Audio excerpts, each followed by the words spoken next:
ধারাবাহিকের শুরুতে দেখা যায় রাহুল আর মিমু বেরিয়ে পড়ে ডাক্তারকে ধরে আনবার জন্য। এদিকে দেখা যায় তিতলি তো রাহুলকে দেখে লুকিয়ে পড়েছিল ওখান থেকে। এবার রাহুলরা চলে যেতেই তিতলি বেরোয় আড়াল থেকে।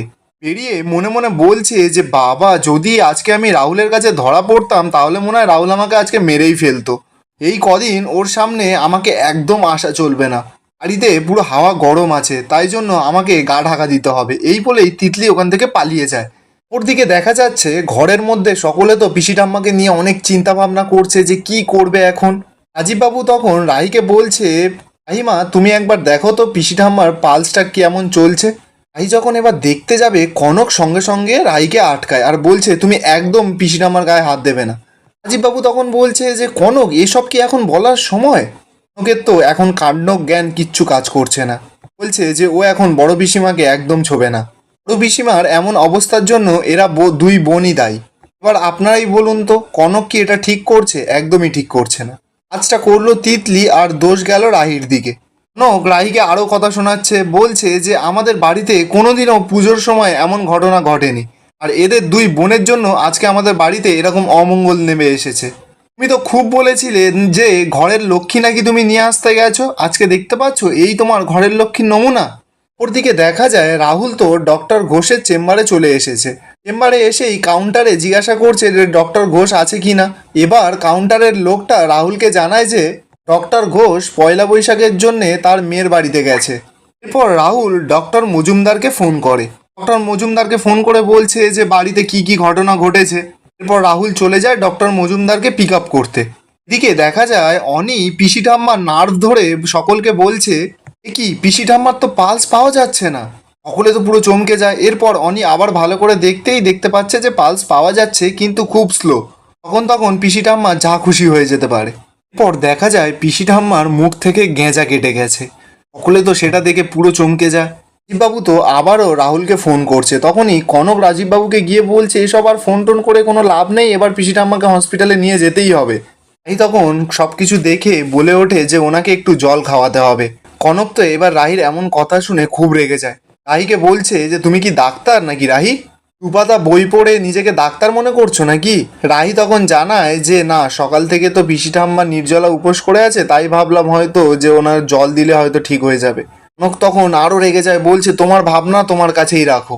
রাজীববাবুও গিয়ে কনককে বোঝাচ্ছে যে হ্যাঁ রাহি ঠিক বলেছে, পিসি ঠাম্মা এতক্ষণ জল না খেয়ে আছে, ওই কারণে হয়তো এরকম হয়েছে। তখন কনক আরও রেগে যায়, বলছে পিসি ঠাম্মা কি আর কোনোদিনও উপোস করেনি? এই দুই বোনের কথা নিতে পারেনি, তাই জন্যই পিসি ঠাম্মার আজকে এই অবস্থা হয়েছে।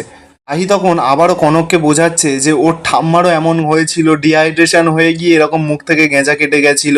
কনক তো রাহির কোনো কথাই শুনছে না। কনক আবার রাহিকে উল্টোপাল্টা কথা শোনাচ্ছে। এরপর দেখা যায় রাহি কনকের আর কোনো কথা শোনে না, গিয়ে রান্নাঘর থেকে নুন চিনির জল করে আনে। কনক তো বারবার করে রাহিকে আটকাচ্ছে, বলছে আমার কথা কিন্তু শোনো, তুমি কিন্তু বাড়াবাড়ি করো না। রাহি তখন সরাসরি কনককে জানিয়ে দেয় যে এটা ছাড়া আর আমাদের কাছে কোনো উপায় নেই মা। কনক তো কিছুতেই রাহিকে জলটা খাওয়াতে দেবেই না। রাজীববাবু তখন কনককে বোঝাচ্ছে। কনক রাজীববাবুকে উল্টে বলছে যে তিথি নক্ষত্রের আগে কি এই জল খাওয়ানো ঠিক হবে? পিসিমা যদি পরে জানতে পারেন কি হবে ভেবে দেখেছো? রাহি তখন বলছে এসব তিথি নক্ষত্র পরে নয় বিচার হবে, আগে তো মানুষটাকে বাঁচানো যাক। তাই তো এবার কনকের আর কোনো কথা না শুনে পিসি ঠাম্মাকে ওই নুন চিনির জল খাওয়াতে শুরু করে। কনক তো পাগলের মতন চিৎকার করে যাচ্ছে, বলছে তোমরা সবাই দাঁড়িয়ে দাঁড়িয়ে দেখছো ও পিসি ঠাম্মাকে মেরে ফেলবে, ওকে তোমরা সবাই থামাও। কেউ তো কোনো সাড়াই করছে না। কনক এদিকে পাগলের মতন চিল্লেই যাচ্ছে। কনক এবার কিছু না শো করতে পেরে সরাসরি গিয়ে রাহির হাতটা ধরে আটকায়, বলছে তুমি কিন্তু এবার বাড়াবাড়ি করছো, আর জল খাওয়াতে আমি দেবই না। তাই তো এবার কনককে উচিত শিক্ষা দিয়ে দেয়, বলছে যে মা এবার কিন্তু আমি অন্য রূপ ধারণ করতে বাধ্য হব, আমার হাতটা ছাড়ুন। এই বলেই কনকের হাতটা জোর করে রাহি ছাড়িয়ে দেয়। পর দেখা যায় রাহি তো পিসি ঠাম্মার গালে অল্প অল্প করে জল দিচ্ছে। কিছুক্ষণ পর সকলে দেখতে পায় পিসি ঠাম্মা হাত পা নড়াচড়া করছে। পিসি ঠাম্মার জ্ঞান ফিরে এসেছে। সকলে তো দেখে খুব খুশি হয়। পিসি ঠাম্মা তো এবার কথা বলাও শুরু করে। রাহি তো এরপর পিসি ঠাম্মাকে এক গ্লাস নুন চিনির জল আবারও খেতে দেয়। পিসি ঠাম্মা তো রাহিকে জিজ্ঞাসা করছে যে এটা কি। রাহি যখন এবার বলে যে ওটা নুন চিনির জল, তখনই তো পিসি ঠাম্মা রাহির হাতটা ধরে আটকে দেয়। পিসি ঠাম্মা তখন খুব রেগে যায়, গিয়ে বলছে তুমি আমার মুখে জল দিলে। রাহি তখন বলছে যে আপনি অজ্ঞান হয়ে গেছিলেন পিসি ঠাম্মা, তাই জন্য আমি তো মুখে জল দিলাম। ঠাম্মা তখন রাহিকে বলছে, তুমি জানো না আমার নির্জলা উপোস, এর সত্ত্বেও তুমি আমার মুখে জল দিয়েছো। কনক তখন এবার পাল্টি মারে, এবার আর রাহিকে ফাঁসানোর জন্য বলছে, আমি বারবার করে ওকে বারণ করেছিলাম, তাও আমার কোনো কথা শোনেনি, এবার আপনিই বলুন। রাহি তো পিসি ঠাম্মাকে বারবার করে বোঝাচ্ছে যে ওনার শরীরে জল কমে গেছিলো, তাই জন্য নুন চিনির জল করে এনে দিয়েছে। পিসি ঠাম্মা তো খুব রেগে গেছে, রাহিকে বলছে, চুপ একদম, তুমি আমার পুরো সর্বনাশ করে দিয়েছো, এত পাপ করে আমি আর বাঁচবো? আমি তো তিলে তিলে এমনিতেই মরে যাব। মানে ভাবুন, আগেকার লোকরা কত অন্ধবিশ্বাস করতো। পিসি ঠাম্মা এদিকে রাইকে বলেই যাচ্ছে যে এই মেয়েকে দিয়ে তুই আমার ধর্ম নষ্ট করালি, ভুলো, সবে তো 2 দিনই হয়েছিল, তোরা সবাই মিলে আমার ধর্মটাকে খেয়ে নিলি। রাহি তখন এবার মুখটা খোলে, রাহি বলছে, জীবনের থেকে ধর্ম সব থেকে বড় হয় না পিসি ঠাম্মা। পিসি ঠাম্মা তখন বলছে, তুমি বড় বড় কথা বলছো, তুমি হতে আমার ধর্মটা নষ্ট করে দিয়েছো, তুমি আমার চোখের সামনে থেকে বেরিয়ে যাও।